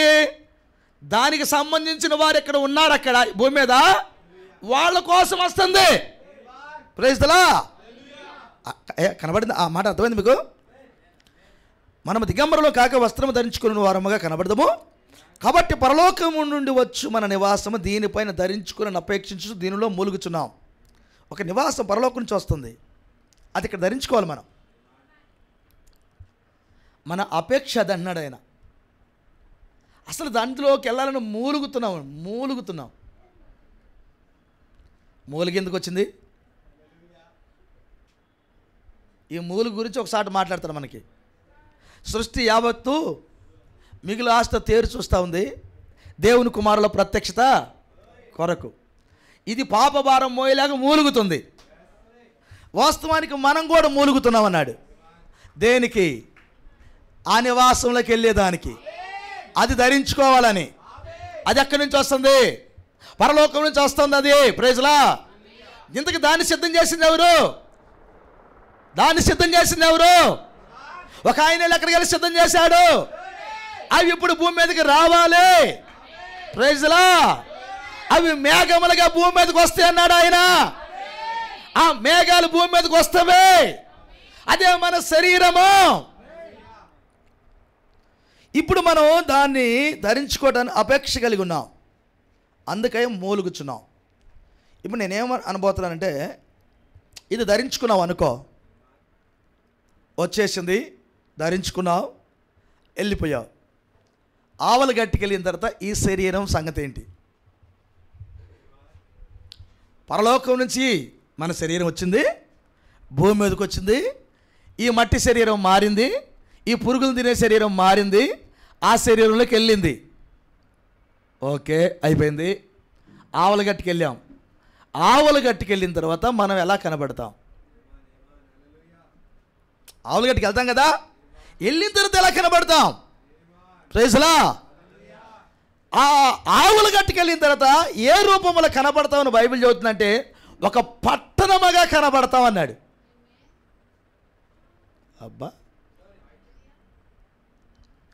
మనం ఇల్లు అయితే అనేక ఇళ్ళు కలిస్తేనే ఒక పట్టణం, అంతే కదండి? ఓకేనా? చదువుదాం. ముగించే ముందుకు ఈ మాట కూడా చదువుదాం. ప్రకటన గ్రంథం 21వ అధ్యాయం. ప్రైజ్లా. మీరు చూడాలనుకుంటున్నాను. ప్రైజ్లా. 2వ వచనం 1 నుంచి చదువుదాం. అంత నేను క్రొత్త ఆకాశం కొత్త భూమిని సూచితని, మొదటి ఆకాశం మొదటి భూమి గతించిపోయాను, సముద్రం ఇకను లేదు. మరియు నేను నూతనమైన యెరూషలేము అను ఆ పరిశుద్ధ పట్టణము తన భర్త కొరకు అలంకరింపబడిన పెండ్లి కుమార్తె వలె సిద్ధపడి, ఆ పట్టణం సిద్ధపడి, అయ్యా ఆ పట్టణం సిద్ధపడి, పెళ్ళికి నువ్వు సిద్ధపడతావు, పట్టణం ఎక్కడ సిద్ధపడింది? కృప కలుగునుగా. నేను మధు పెళ్ళి, అందరు రెడీ అయ్యారు. అయ్యారా? రావలేదా? మధు సూసన్న పెళ్ళికి రెడీ అయ్యారు కదా మీరు? రెడీ అవ్వాలి, అవ్వపోదట. అదేంది భాస్కర్ అట్ట అడుగుతుంది నువ్వు? కాదు, అది అవ్వాలి అంతే. దేవుని స్తోత్రం. మరి నూతనమైన యెరూషలేము అను ఆ పరిశుద్ధ పట్టణము తన భర్త కొరకు అలంకరింపబడిన పెండ్లి కుమార్తె వలె సిద్ధపడి. ఎవరు ఈ పట్టణం? తన భర్త కొరకు అలంకరింపబడి పెళ్లి కుమార్తె వలె సిద్ధపడి. సార్ పెళ్లి కుమార్తె, సార్ పెళ్లి కుమార్తె వలె సిద్ధపడి. పెళ్లి కుమార్తె అట్లా సిద్ధపడింది. నువ్వు వెళ్ళి ప్యాంట్ షర్ట్ వేసుకుని వచ్చా, పెళ్లి కుమార్తె అట్ట రాదుగా. వచ్చిందా? నిన్న పెళ్లి కుమార్తెను తీసుకురండి, పెళ్లి కుమార్తెను తీసుకురండి అనేసరికలకి మాకు 1 గంట అయింది. 1 గంటకి తెచ్చారు. షుగర్ లెవెల్ పడిపోతున్నాయి ఇక్కడ. మార్కరణ నా మైకి నీ సంగతి చెబుతానన్నాడు. మైకి నా చేతికి నీ సంగతి చెబుతానన్నాడు. మమ్మల్ని ఏమి ఈ టైంలో తీసుకొచ్చి కూర్చోబెట్టారు, వీళ్ళేం రాలేదు. ఓకే, కానీ ఆమెను ఎట్లా పడితే అక్కడ తీసుకురాలా? ఆ అమ్మాయిని ఎట్లా పడితే అక్కడ తీసుకురాలా అక్కడికి. ఆమెను చక్కగా రెడీ చేశారు, మంచిగా వేలేశారు. ఏం పెట్టాలో బంగారం పెట్టుకుని ఏం పెట్టాలో పెట్టారు. నీట్గా తయారు చేశారు, తెల్లగా తయారు చేశారు, తీసుకొచ్చి కూర్చోబెట్టారు. పెళ్ళి కుమార్తె అమ్మాయి అన్నట్టు కూర్చోబెట్టారు కదా. అందుకే టైం తీసుకున్నది. 4 రోజులు డెమో వేస్తూ ఉన్నాం మేము. 8 గంటలకే స్టార్ట్ అవ్వండి అక్కడ. పెళ్ళి రోజు అట్ట ఉండదు. ఎంట పడుతుంటేనే 1 గంట అయింది. మేము ఎట్టకల్లగాను 8 గంటలకి వెళ్ళి స్టార్ట్ అవుతారు, 9 గంటలకల్లా ఇక్కడ ఉంటారు, 10 గంటలకల్లా ఏమికి స్నానం చేపిస్తారు. ఆ పాస్టర్ గారు లోపలికి వెళ్ళి శుభ్రంగా వేలేసిద్ది, శుభ్రంగా తీసుకొని వస్తుంది. 10:30కి స్టార్ట్ చేసుకున్నా 1 గంటకల్లా క్లోజ్. అందరికి భోజనాలు పెడతాం, 2 గంటలకల్లా అంతా అయిపోద్ది, తింటారు, వెళ్ళిపోతారు అని కలలుగంటా ఉన్నాం. అలాంటిది 11:15కి అక్కడికి వెళితే ఇంకా స్టేజ్ డెకరేషన్ చేస్తాడు. ఏందయ్యా ఇదంటే, ఈ పచ్చి పూలయ్యా పొద్దున్నే పెడితే వాడిపోతాయని మాకు చెప్పింది రాత్రికే అయిపోయింది అన్నారు. మార్గారు అన్నాడు వచ్చి, ఆయన వచ్చి నాకు స్టార్ట్ చేయలేదు, మనం దరిదాపులు ఆయన వచ్చిన తర్వాత స్టార్ట్ చేసాం. అంటే మనం అనుకున్నది జరగదు, ఒక సిద్ధపాటు ఉంది అక్కడ. దేవుని స్తోత్రం. అవన్నీ జరగాల్సింది. ఇప్పుడు 1 గంట అమ్మాయికి డ్రెస్ వేయడానికి టైం తీసుకున్నది, నువ్వు 1 గంటకు వచ్చినా అదే టైం పట్టింది, 10 గంటలకు వచ్చినా అదే టైం పట్టింది. అందుకని ఎర్లీకి రావాలి కదా. ఇప్పుడు సిద్ధపాటు కూడా మనకు కూడా అలాగే ఉంది. ఇప్పుడు చదువుదాం. మరియు నేను నూతనమైన యెరూషలేమును పరిశుద్ధ పట్టణం తన భర్త కొరకు అలంకరింపబడిన పెండ్లి కుమార్తె వలె సిద్ధపడి పరలోకమందున దేవుని యొద్ద నుండి దిగువచ్చుట. అసలు ఏమైనా సిద్ధం చేసింది అక్కడ? దేవుని యొద్ద సిద్ధం చేశారు ఈ పట్టణాన్ని. ఆమేన్. అసలు ఈ పట్టణాన్ని సిద్ధం చేసింది ఎక్కడన్నా? దేవుని యొద్ద సిద్ధం చేసినట్టుంది. అంతేగా, అక్కడి నుంచి సిద్ధపడి వస్తుంది. మరొక మాటలో చెప్పాలంటే అక్కడి నుంచి సిద్ధపడి వస్తుంది ఒక పార్ట్, అది మిగతా భాగం ఇక్కడ ఉంది. కృప కలుగునుగాక. సార్ ఈ మాట అర్థమైందా? 22వ అధ్యాయము దేవుని స్తోత్రం 17వ వాక్యం చదువుతున్నాం. 22 ప్రైజ్లా తీసారా? ఏమాన్. ఆత్మయు పెండ్లి కుమార్తెయు రమ్మని, ఆత్మ పెళ్లి కుమార్తె ఇరువురు కలిసి రమ్మంటున్నారు. ఎవరిని? అక్కడ సిద్ధపడిన బాడీని తీసుకొని రాయా అని. అంతేనా? వీళ్ళు భూమి మీద ఉండి కేకేస్తున్నారు, ఆత్మ ఇక్కడే ఉంది, పెళ్లి కుమార్తె ఇక్కడే ఉంది. ఆత్మ అనగా పరిశుద్ధాత్మ, పెళ్లి కుమార్తె అనగా నువ్వే. మీరు ఇరువురు కలిసి పైన ఆయనకి చెబుతున్నారు, అనగా దేవుడికి చెబుతున్నారు. ప్రైజ్లా. అంటే ఆ సింహాసనం దగ్గరికి రిపోర్ట్ పంపారు, రండి అని, రమ్మని చెబుతున్నారు. ఇప్పుడు ఆయన వస్తే ఏం తీసుకుని రావాలి? సిద్ధపడిన దాన్ని తీసుకురావాలి. అంతేనా? ఇంతకేం సిద్ధం చేస్తున్నారు అక్కడ? నీ నివాసాన్ని సిద్ధం చేస్తున్నాడు అక్కడ. మరి అక్కడ నివాసం పరిపూర్ణమైన తర్వాత తెస్తారు. ప్రైజ్లా. మరి అది ధరించుకోవాలంటే మరి నువ్వు కూడా సిద్ధంగా ఉండాలి ఇక్కడ. కానీ నీకు నువ్వు అక్కడే కదా సిద్ధపడేది, నీతో ఒక ఆయన ఉన్నాడు ఇక్కడ, పరిశుద్ధాత్ముడు ఉన్నాడట. ఆయన కూడా అంత రెడీ అయిన తర్వాత అసలు విషయం ఏంటంటే అక్కడ ప్రాబ్లం కాదు, ప్రాబ్లం అంతా ఇక్కడే. వీళ్ళు చెబితేనే వాళ్ళు వస్తారు. అది ఆత్మయు పెళ్లి కుమార్తె రమ్ము అన్న తర్వాతే వాళ్ళు వస్తారు. నీకు బాగలేక రాయ్యా తొందరగా అంటే రాడు, కష్టాలు ఎక్కువే రమ్మంటే రాడు, ఇబ్బంది అవుతుందయ్యా ఎక్కువ అంటే ఆకలి తప్పికి చచ్చిపోతున్నానయ్యా అటు రాడు ఆయన. మరి ఎలా వస్తాడు? నువ్వు రెడీ అయి పిలవాలి, వస్త్రం కలిగి పిలవాలి, దిద్దుబాటు చేసుకొని పిలవాలి, పరిశుద్ధమైన ప్రవర్తన కలిగి పిలవాలి, లేఖనాలన్నీ నెరవేర్చి పిలవాలి. Praise the Lord. అప్పుడు ఆయన వస్తాడు. ఓకే వస్తున్నా, అప్పుడు దాకా రాడు ఆయన. కాబట్టి వెళ్ళే ప్రాసెస్ అంతా మన దగ్గరే ఉంది. ఏమంటారు? దేవుడు మిమ్మల్ని దీవించునుగాక. అయ్యా ఇప్పుడు 24 పెద్దల్లో ఈ గోత్రకర్తలకి అక్కడ సీట్లు ఇవ్వటంలో దేవుని స్తోత్రం. ఏమాన్. కృపలో వాళ్ళకి ఇస్తున్నాడు సీట్లు. ఎక్కడ? కృపలో. నేను వీళ్ళ దగ్గరికి వెళ్తున్నాను. ఏది? ఈ 12 మంది దగ్గరికి ఇద్దరికి వెళ్తాను, గోత్రకర్తల దగ్గరికి ఈడకు వస్తాము, బైబిల్లో చూస్తుంటే నాకు కొద్దిగా ఇన్ఫర్మేషన్ దొరుకుతుంది, కొంచెం కొంచెం దొరుకుతున్నాయి అన్నీ. అంతకంటే ఇంకెక్కువ కావాలి ప్రభు అని కోరుకున్నాను నేను. వీళ్ళ మొత్తాన్ని దగ్గర పెట్టి చూడాలనుకున్నాను నేను. అర్థమైంది మీకు? ఇన్ఫర్మేషన్ కొద్దిగా దొరుకుతుంది, కొంచెం కొంచెం దొరుకుతుంది. కానీ అంతా దొరకాలని చూస్తూ ఉన్నాను. దేవుడు మిమ్మల్ని దీవించిన గాక, కృప కలుగును గాక. హల్లెలూయ. అంటే చాలా అర్థమైంది ఇప్పుడు. వీళ్ళు ఎట్ట వెళ్తున్నారు, వాళ్ళు ఎట్ట వెళ్తున్నారు చాలా అర్థమైంది మనకి. Praise Lord. ఇరువురు కృపలో వెళ్తున్నారు, అంతేనా? ఇరువురు కృపలోనే వెళ్తున్నారు, మనం కూడా కృపలోనే వెళ్తున్నాం. ఇప్పుడు ఇంపార్టెంట్ ఏంటో తెలిసిన, గుమ్మాల మీద పేర్లేరు చూసాం, పునాదుల మీద పేర్లు చూసాం, ప్రాకారానికి ఉన్న ఆ యొక్క గుమ్మాలను, ఆ గుమ్మానికి ఉన్న ముత్యాలను చూసాం. కానీ అసలు మేజర్ వర్క్ ఏంటంటే కైవారం, గోడలు, రూపు, ఇదంతా చాలా ఉండి అక్కడ గోడలకి రాళ్ళు, కొలతలకి వెళ్ళాలి. ఇప్పుడు ఏం సాంశరా ప్లాట్ చూడగానే ఇప్పుడు ఏం చేయాలి? కొలత లేదు. ప్రైజ్లా 750 కోసులంట. ఎంత పొడుగు? 750 కోసులట. మరి కోసు అంటే ఎంత దూరం? 1500 మైళ్ళు అన్నాడు ఆయన. అంటే కోసులు పెరిగినాయి. మైల్ అంటే ఎంత ఇప్పుడు చూడాలి. అంటే ఇంచుమించు 2000 పైనే వెళ్తుంది కిలోమీటర్లు. ఎటు చూసినదే కొలతట. ఊరక తర్వాత కొలతలేద్దాంలే. ఎటు చూసినా అదే అన్నాడు. పొడుగు, ఎత్తు, ఎడల్పు ఒకలాగే ఉందంట ఆ పట్టణానికి. ప్రైజ్లా.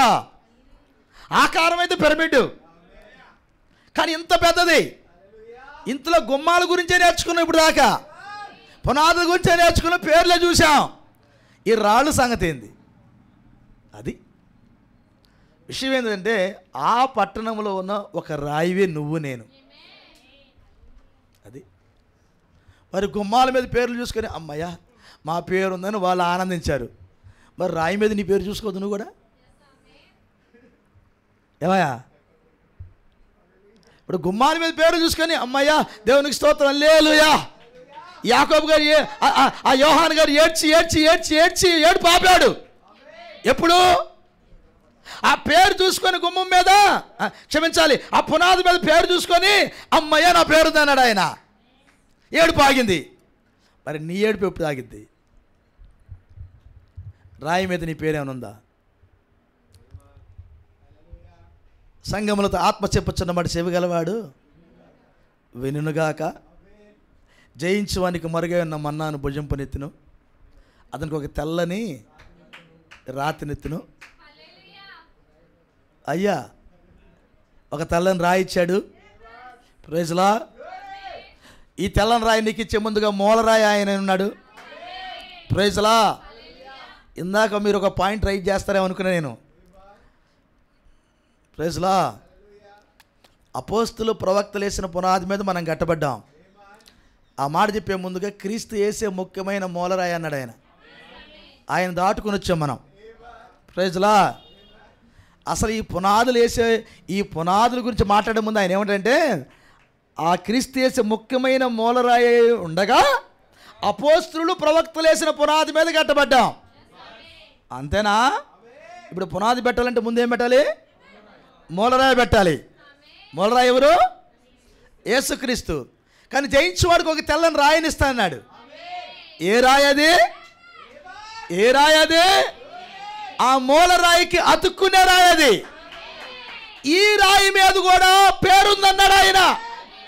ఆ రాతి మీద చెక్కబడిన ఒక కొత్త పేరుండును, అది పొందిన వానికే కానీ మరెవరికి తెలియదు. గొర్రెపిల్ల జీవగాంధుల పేరుందా అమ్మా? అర్థమైందా నీకు ఉందని?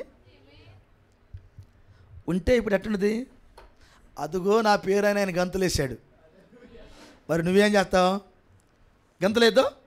యోహాను గారు పద్మస్ దీపములో గంతులు వేశాడు. వేసాడా వేయలేదా? మరి నువ్వేం చేయాలి ఇప్పుడు? వెయ్యి సార్ గంతులు. నాకు అర్థం కాలేదు. సువార్త గంతులు వెయ్యి, సువార్త గంతులు వేయి సార్. 2023లోనే ఉద్యమం చల్లారినట్టుంది. 2024 వచ్చిన తర్వాత సప్పబడినట్టుంది. ఏది స్వార్థ? ఏది స్వార్థ స్వరం? ఏది? పనులు ఎక్కువైన జనాలకి మనకి ఇప్పుడు. గుర్తుపెట్టుకో, ఎత్తబడే ముందుగా నీకు బాగా డబ్బులు పెరుగుతాయి, ఉద్యోగాలు వస్తాయి. ప్లాట్ లేకపోతే ప్లాట్ వచ్చింది ఇప్పుడు. ప్రేసలా అన్నీ వస్తాయి ఇప్పుడు. మర్చిపోద్ది, అన్నీ వస్తాయి దగ్గరికి. ఎందుకు తెలిసినా? నువ్వు ఆ పట్టణం గురించి మర్చిపోవాలి, ఇందులో బిజీ అవ్వాలి, దాని గురించి మర్చిపోవాలి. అంతేగా? వాళ్ళందరూ నెపం చెప్పారు, ఏమయ్యా రావయ్యా పెళ్ళి ఎందుకంటే, ఉండవయ్యా 5 జాతలు ఎట్లు కొనుక్కున్నా ఇప్పుడే, ఎన్ని సంవత్సరాల నుంచి ఎదురు చూస్తున్నాను తెలిసినా, ఇంతవరకు ఒక్క జత కొనలేదు, ఇప్పుడు 5 జాతలు కొన్నా, చూసుకుని వస్తా. రావయ్యా ఎందుకు? సార్ పొలం కొనుక్కున్నా సార్, అది కూడా జగనన్న ఎక్కడ రాజధాని దగ్గర కొనుక్కున్నాను సార్, నేను చూసుకోవడానికి వెళ్తున్నాను సార్, నేను ఎంత కూడబెట్టుకుంటూ వచ్చిన సార్, కోట్లు పెట్టుకున్నాను సార్, దాన్ని నేను చూసుకోవడానికి వెళ్తున్నాను. ప్రైజ్లా. ఇంకొకటి, అయ్యా నువ్వన్నా రాయని ఊరుకో సార్, అంటే మెసేజ్లో 30 సంవత్సరాలు పెళ్ళే కాలేదు ఇంతవరకు, ఇప్పుడే పెళ్ళి అయింది సార్ నాకు.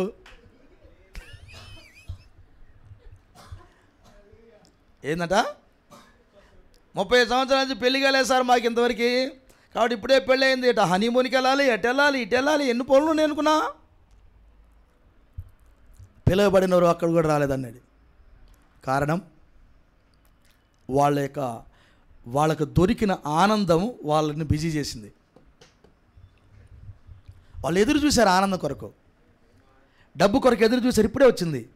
పొలం కొరకు ఎదురు చూశారు, ఇప్పుడే దొరికింది. అది పని కొరకు ఎదురు చూశారు, ఇప్పుడే దొరికింది. అవన్నీ అప్పుడే దొరికిన ఆనందాలు. ఈ ఆనందాలు వాళ్ళు పట్టేసుకున్నాయి. అందుకనే నేను రాలేను నెపం. నిజమంది. గుర్తుపెట్టుకో, ఒక మంచి భార్య దొరికినా, ఒక మంచి ఉద్యోగం దొరికినా వాక్యానికి నేను దూరం చేస్తుంది. నా ఉద్దేశం ఏంటంటే, మంచి భార్య అంటే మంచి భార్య దొరికి అలా కాదు నేను అంటుంది. కొందరు ఆలోచనలు ఎలా ఉంటాయంటే, ఇక దేవుని వాక్యం నుంచి భార్య మీదకి వెళ్తుంది, దేవుని వాక్యం నుంచి భర్త మీదకి వెళ్తుంది. చాలామంది ఉన్నారు అట్లా. అర్థమవుతుందా? అలా వెళ్ళకూడదు. వాక్యం మీదకి రావాలి నీ మనసు. ఎత్తబడే ముందుకి ఎన్ని ఓపెన్ అవుతాయి, వాటి మీదకి లాగిద్ది నీ మనసు, కానీ వాక్యం మీదకి రావాలి, అప్పుడు ఎత్తబడతాను. దేవుడు మిమ్మల్ని దీవించిన గాక. అర్థమైందా ఇప్పుడు గోత్రకర్తలు ఎలా వస్తున్నారో? కొద్దిగా అన్నా ఏం సార్ అర్థమైందన్న కొంచెం? ప్రైజ్లా. ఇరువురిని కృపలోనే తీసుకొస్తున్నాడు ఆయన. ఒక పట్టణంగా అసలు ఆయన మీరు కానీ చూస్తే అబ్రహాం గారు ఎదురు చూసింది ఈ పునాదుల కోసం కాదు, పునాదులు కలిగిన పట్టణమే. కానీ ఆయన అంటాడు ఆ పట్టణం కొరకు ఎదురు చూశానంటాడు ఆయన. ఆ పట్టణం అనే మాటలో మనం కూడా ఉన్నాము. అది అక్కడ పాయింట్. నువ్వు నేను కూడా అక్కడ ఉన్నాము. దేవుడు మిమ్మల్ని దీవించును గాక, కృప కలుగును గాక. తల ఉంచుతా ప్రార్థన చేద్దాం. వచ్చేవారం ధ్యానిద్దాం. దేవుని చిత్తమైతే మరలా అయ్యా నా కోరిక ఏంటంటే వీళ్ళందరి గురించి చెప్పాలి. అసలు వాళ్ళు ఎంత ప్రయాసపడ్డారో చెప్పాలి. అయ్యా మీరు కూడా కొంచెం ప్రయాసపడుదురు కానీ చక్కగా చిత్తపడండి. తల ఉంచుదాం. చిత్తపడండి. నీ పిలుపు కొరకే వాళ్ళు ఎదురు చూస్తున్నారు. ఈ మాట మర్చిపోద్దు. నువ్వు రెడీ అయ్యి పిలిచినప్పుడే, ఆత్మయు పెళ్లి కుమార్తెను రమ్ము అని చెప్పినప్పుడే ఆ ఎత్తబాటు జరిగిద్ది. ఆ ఎత్తబాటు జరిగిద్ది. సిద్ధపడకుండా నువ్వు ఒకవేళ నీ పేరు గొర్రెపిల్ల జీవగ్రంథంలో ఉందేమో సహోదరి సహోదరుడా, నీ సిద్ధపాటు కొరకు రాకడ ఆలస్యం అవుతుందేమో, నీ వలననేమో. ఒక్కడివే. ఆయన అన్నాడు నేను ఒక్కను కూడా పోగొట్టుకుని అన్నాడు కదా. ఒకవేళ నీ పేరు గొర్రెపిల్ల జీవగ్రంథంలో ఉండి సహోదరి సహోదరుడా మీరు ఇంకా సిద్ధపడిన వారిగా ఉంటే, పరిశుద్ధాత్మ నాయకత్వానికి రాని వారిగా ఉంటే, వాక్యము చేత అలంకరణ చేయబడిన వారిగా ఉంటే, గౌరవము ప్రభావాలు లేని వారిగా ఉంటే, వాక్యంలో ఉన్న గౌరవము వాక్యంలో ఉన్న ప్రభావము నీ శరీరం నుంచి బయటికి రావాల్సి ఉన్నది. అవి లేనివాడివిగా ఉంటే, ఇంకా సిద్ధపడలేదు కదా నువ్వు.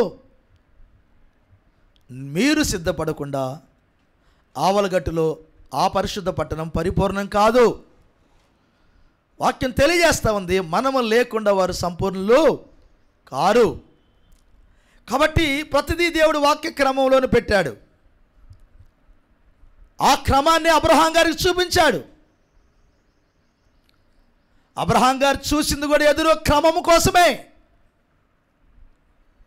ఆ గుమ్మం అనేది పేర్లు ఎంత కష్టపడితే వచ్చినాయి, ఆ పునాదుల మీద పేర్లు ఎంత కష్టపడితే అక్కడ ఉన్నాయి. ఆ పట్టణానికి పెట్టబడిన ప్రతి రాయి మీద కూడా పేరుంది. ఎంత కష్టపడితే వాళ్ళు అక్కడికి వచ్చారు. వాళ్ళందరూ శ్రమపడి ఆ సియోనుకు వచ్చిన వారు, కష్టపడి సియోనుకు వచ్చిన వారు, ఆకలి దప్పిక కలిగి అక్కడికి వచ్చిన వారు, నీతి కొరకు హింసించబడిన వారు, ఈ వర్తమానం కొరకు పోరాడిన వారు, ఈ లోకము వారి శరీరంలో ఉండి పక్కకు నెట్టి లోక ఆనందాలను త్యాగం చేసి పక్కకు నెట్టి వాక్యాన్ని తీసుకొని సిద్ధపడి రమ్ము అని చెప్పిన వారు. అవును, ఈ మధ్యాహ్న వేళలో ఇంకా ఎవరైనా ఇక్కడ ఉన్న వారిలో రక్షింపబడిన వారు, ప్రభు అయిన యేసుక్రీస్తు నామములో బాప్తిసం పొందిన వారు ఉంటే నీ కొరకు ఆ ఎత్తబాటు ఆలస్యం అవుతుందని గుర్తుంచుకో. ఒకవేళ రక్షింపబడి కూడా సిద్ధపడకుండా ఉంటే, పాపపు కోరికల లోపల కలిగి ఉంటే, పరిశుద్ధాత్మను దుఃఖపెట్టే పనులు చేస్తున్నట్లయితే, ప్రభు ఎన్నిసార్లు చెప్తున్నా సాతాను బంధకాల్లో ఉండి వినలేని చెవి కలిగి ఉంటే, ఈ మధ్యాహ్న వేళలో స్వరం వినబడుతుంటే, సహోదరుడా సహోదరి, పాపమును వదిలిపెట్టు, పశ్చాత్తాపపడి పాపమును ఒప్పుకొని విడిచిపెట్టు. కనికరం దొరికింది. ఆయన నమ్మదగిన వాడు, నీతిమంతుడు కాబట్టి నీ పాపమును క్షమిస్తాడు, దుర్నీతిని తీసివేస్తాడు, శ్రేష్టమైన హృదయాలను మనసును నీకు ఇస్తాడు. కలిసి నడవండి. ఈ గుడారాన్ని దాటుకోవడానికి కావలసిన శక్తిని పరిశుద్ధాత్మడు రిలీజ్ చేస్తుండగా పొందుకోండి. ఆ పరలోకములో నుండి వచ్చుచున్న గుడారం, ఆ నివాసంలోనికి వెళ్ళేదానికి రెడీగా ఉండండి. నీతో ఉన్న పరిశుద్ధాత్ముడు ఆ గుడారంలోనికి మిమ్మల్ని తీసుకుని వెళ్ళునుగాక. ఆ పట్టణంలో పాలు పంపులు పొందే బిడ్డలుగా మీరు సిద్ధపడుదురుగాక. మీరు లేకుండా వారి పరిపూర్ణ కారణ సంగతి గుర్తించండి. ఒకవేళ సిద్ధపాటులో కొదువు ఉంటే, ఒకవేళ సిద్ధపడకుండా సాతాను మిమ్మల్ని మభ్యపెట్టేవన్న ఉంటే, ఈ మధ్యాహ్న వేళలో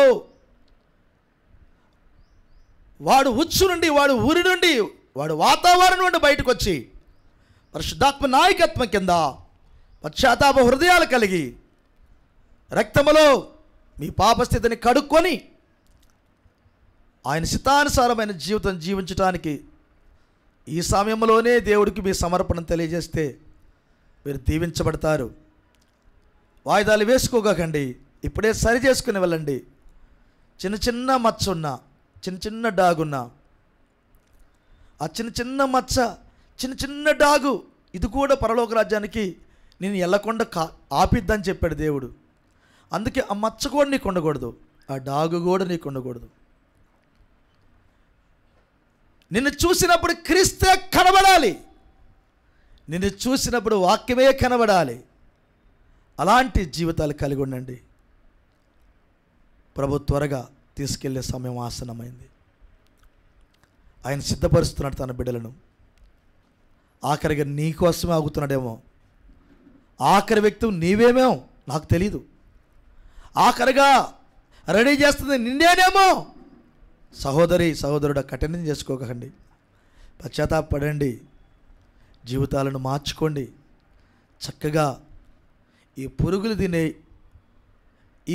తినే ఇల్లు, నీ శరీరమే నీకు శాశ్వతం కాకపోతే నీ డబ్బు పరిస్థితి ఏంటి, నీ బంగారం పరిస్థితి ఏంటి, నీ ప్లాట్ల పరిస్థితి ఏంటి, నీ ఇంటి పరిస్థితి ఏంటి? సహోదరుడా, ఏ శరీరాన్ని ప్రేమిస్తున్నావు అదే పురుగులు తినేదైతే నువ్వు సంపాదించిన నీ ఏమవ్వాలి? ఎందుకు సమయం వృధా చేస్తావు? ఎప్పుడైనా లోబడవా? సహోదరి, ఎందుకు సమయం వృధా చేస్తారు? లోబడరా? ప్రభు కృప మీకు తోడుగుండునుగాక. ఇదంతా కృపలో జరుగుతుంది. ఇదంతా కృపలో అబ్రహాం అనే విశ్వాస వీరుడికి కృపలో ఇవన్నీ బయలుపడ్డవి. తన సంతానాన్ని ఆశీర్వదించి పరలోకంలో ఏ రీతిగా చేయబోతున్నాడో చూపిన ఆ దర్శనమే ఈరోజు మనం జ్ఞాపకం చేసుకున్నాం. అందులో భాగముగా మనం ఉన్నందుకు ఎంతైనా మనం ధన్యులమే. ఈ కృపను ప్రతి ఒక్కరిని కాపాడుకుంటూ చక్కని సాక్షి జీవితాలు కలిగి ఉండి ఆయన మమ్మల్ని తీసుకొని వెళ్ళేంత వరకు వాక్యములో నిలబడి పరలోకరాజ పట్టణ పౌరులు మన గురితెరిగి ఆ పట్టణములో నుండి మనము కంట్రోల్ చేయబడుతున్నామని గురితెరిగి నాయకుడైన మన ప్రభు అయిన యేసుక్రీస్తు వారికి మన జీవితాలను పూర్తిగా మరొకసారి సమర్పించుకొని 2024లో ఆయన కొరకు స్వచ్ఛమైన ఆయనకిష్టమైన సంపూర్ణమైన సేవ చేయుదుముగాక. అలాంటి కృప దేవుడు మనకిచ్చునుగాక. ప్రార్థిద్దాం. నమ్మదగిన యేసయ్యా నీకు వందనాలు అయ్యా. నీ ప్రేమ దినదినము రుచి పెరుగుతూ ఉన్నది. నీ వాక్యములో రుచి దినదినం మాకు ఎక్కువగా